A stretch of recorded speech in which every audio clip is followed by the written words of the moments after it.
इस वीडियो में हम ज्योग्राफी क्लास 12th की मोस्ट इम्पॉर्टेंट क्वेश्चन देखेंगे जो कि एग्ज़ाम के पॉइंट ऑफ व्यू से काफ़ी इम्पॉर्टेंट है।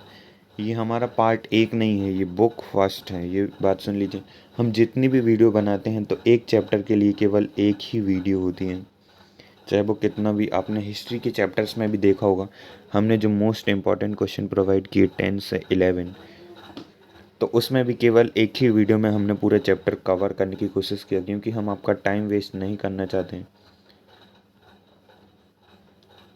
तो चलिए अब हम शुरू करते हैं हमारा सेकेंड चैप्टर, फर्स्ट बुक का फंडामेंटल ऑफ ह्यूमन ज्योग्राफी, मानव भूगोल के मूल सिद्धांत का। इसको हम भाग 1 मान रहे हैं। तो विश्व जनसंख्या के वितरण में के बारे में हम इस चैप्टर में पढ़ेंगे।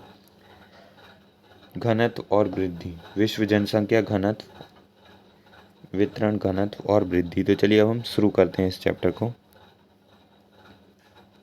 तो 21वीं सदी के प्रारंभ में विश्व की जनसंख्या कितनी थी?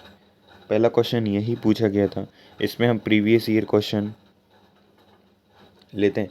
तो 21वीं सदी, प्रीवियस ईयर, जो मोस्ट इम्पॉर्टेंट क्वेश्चन है उन्हीं को हम आपके सामने दिखा रहे हैं।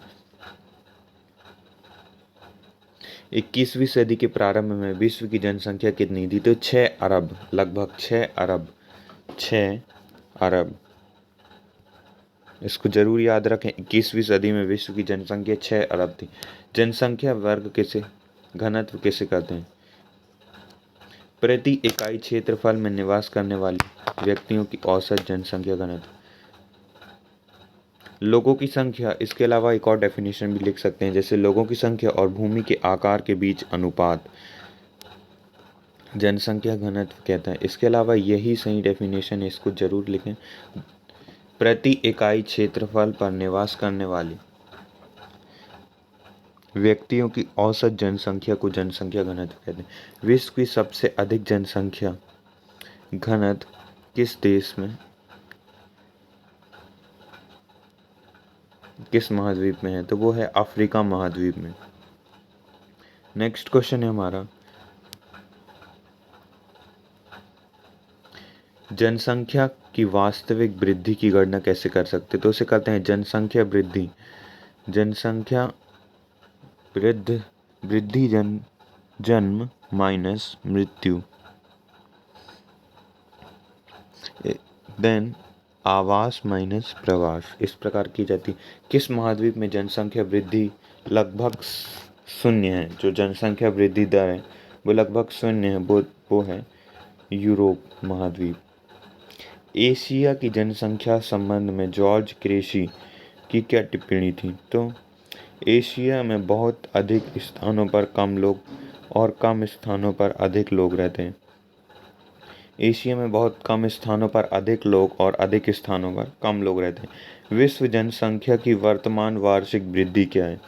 तो विश्व जनसंख्या की वर्तमान वार्षिक वृद्धि 1.4% है। जनकी संक्रमण सिद्धांत की प्रथम अवस्था के 2 महत्वपूर्ण लक्षण, तो वो है उच्च प्रजननशीलता और उच्च मात्रता। देखिए, ये काफ़ी शॉर्ट और इम्पॉर्टेंट क्वेश्चन है जो इस चैप्टर से आते ही रहते हैं, तो इनको ज़रूर आप अपनी कॉपी में लिख लें, लर्न कर लें, ताकि आगे चल के आपको कोई प्रॉब्लम ना हो।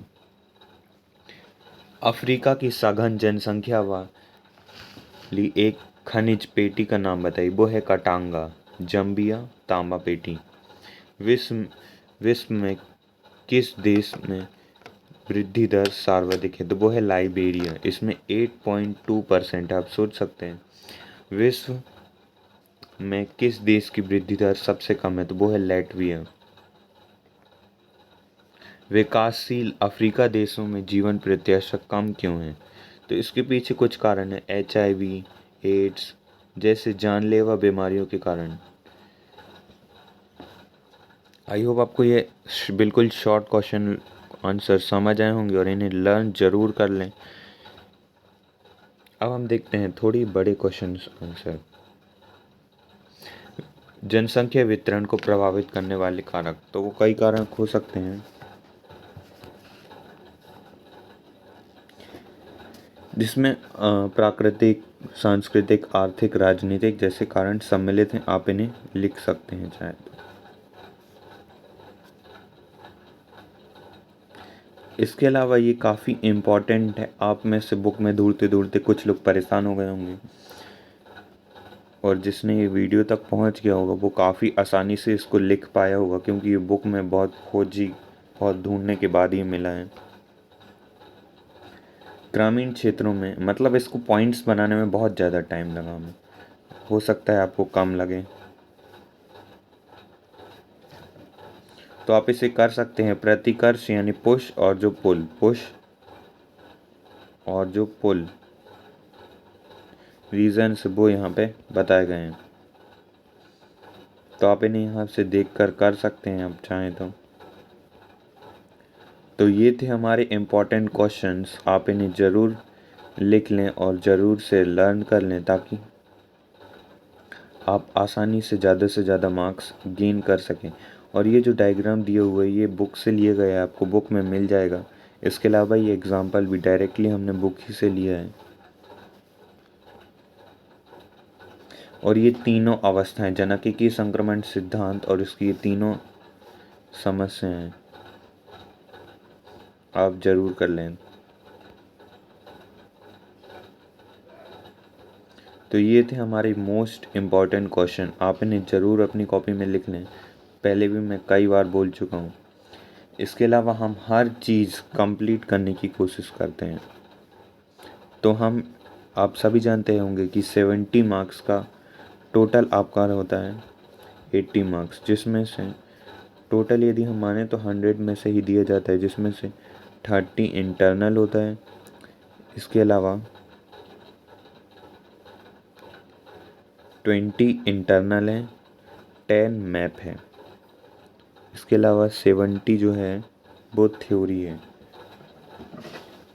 तो उस 10 मार्क्स भी आपके ना जाएं, यदि आपको 70 मिल गए तो भी कम है वो, क्योंकि हमें 10 मार्क्स भी चाहिए पूरे 80 में से 80, इसलिए हम मैप को भी कंप्लीट करने की कोशिश करेंगे।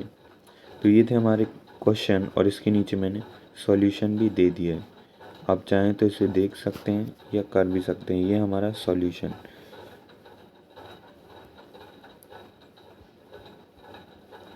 और बहुत सरल सरल से जो प्रीवियस ईयर में पिछले 10 साल में जो जो इस चैप्टर से क्वेश्चन आए केवल वही हैं, और इसके अलावा कुछ बाहर से मैंने नहीं लिया हूँ। संसार का दूसरा सबसे बड़ा नगर, तो दुनिया का दूसरा सबसे बड़ा नगर यहाँ पे पूछा गया है, तो वो है मैक्सिको सिटी। Mexico city. तो इस प्रकार आप इसे रीड कर सकते हैं, जैसे यूरोप का विरल जनसंख्या पाला देश, वाला देश है, यहाँ पे पाला गलती से मुझसे टाइप हो गया। इसके अलावा ब्राज़ील की मेगा सिटी, निम्नतम लिंग अनुपात वाला देश, विश्व की सर्वाधिक लिंग अनुपात वाला देश, अफ्रीका में कम जनसंख्या वाला देश, यूरोप में सबसे अधिक जनसंख्या वाला देश, एशिया में सबसे कम जनसंख्या वाला देश।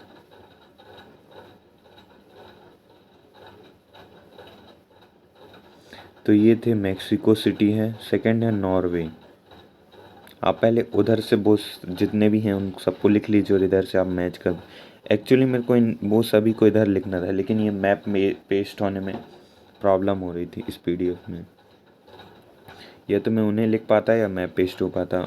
नेक्स्ट टाइम से मैं यहाँ पे पॉइंट्स लिखने की कोशिश करूँगा, जिससे कि आप आसानी से यहीं के यहीं समझ सकें।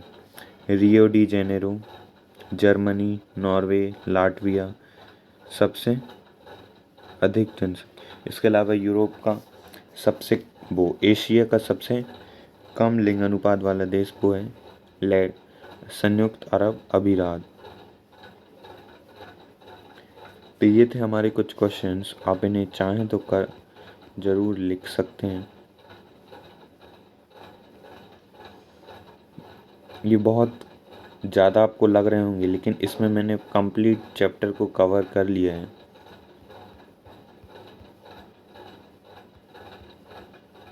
इसलिए आपको ऐसा घबराने की ज़रूरत नहीं है कि इतना सारा पढ़ने के बाद भी आपको और बाहर से पढ़ना पड़ेगा, तो ऐसा कुछ नहीं है। आप इतना पढ़ लेंगे, डेट्स इनफ। आपका ये मैंने 100%, आप सोच सकते हैं कि जो बुक का जो चैप्टर था वो केवल 4 पेज का था, 4 से 5 ही पेज का। 5th पेज में एक बॉक्स दिया हुआ है,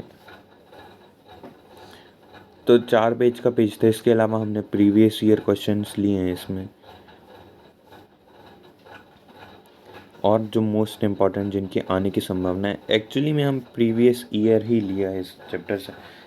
इतने इतने ज़्यादा ही हो गए थे प्रीवियस ईयर में कि हम उतने ज़्यादा अलग आने की संभावना वाले क्वेश्चंस ले ही नहीं पाए। नेक्स्ट टाइम से मैं आपको ईयर, जो जिस भी ईयर में ये जो क्वेश्चंस आए वो भी बताने की कोशिश करूँगा, ताकि आपका इनमें इंटरेस्ट बढ़े। सो आई होप आपको ये समझ आएगा। प्लीज़ इस वीडियो को ज़्यादा से ज़्यादा शेयर कीजिए।